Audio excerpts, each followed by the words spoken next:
quelque part au nord de la Floride.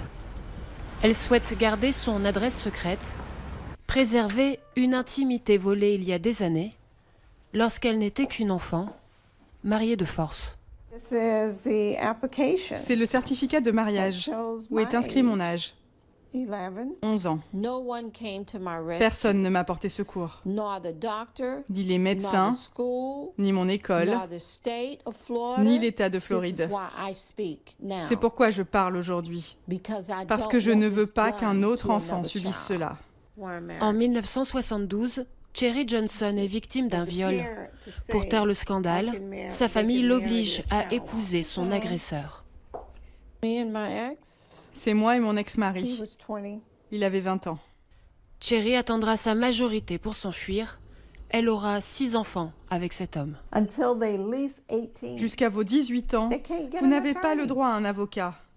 Vous ne pouvez pas demander le divorce. Vous êtes piégé dans cette relation, que cela vous plaise ou non. 40 ans plus tard, rien n'a changé. En Floride, ces 5 dernières années, 1800 enfants ont été mariés sur simple accord parental. Ce bureau d'état civil à Miami en enregistre 2 par mois. Il n'y a pas de procédure actuellement pour vérifier si l'enfant a été violé, si le mariage est forcé.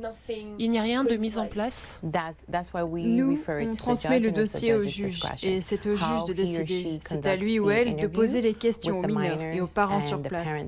C'est entièrement à la discrétion du juge.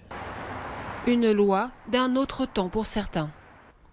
Jeannette Nunez, députée de Miami, souhaite fixer l'âge légal à 18 ans, sans exception à la règle. Les statistiques montrent que les filles et les garçons mineurs forcés à se marier souffrent très tôt dans leur couple de violences conjugales, d'agressions sexuelles. Ils sont en échec scolaire, abandonnent les études. Ces problèmes sont pour moi à débattre au Sénat en priorité. Si ce projet est adopté, la Floride sera le tout premier État américain à formellement interdire le mariage de mineurs. Aux États-Unis, 20 000 enfants en moyenne sont mariés chaque année.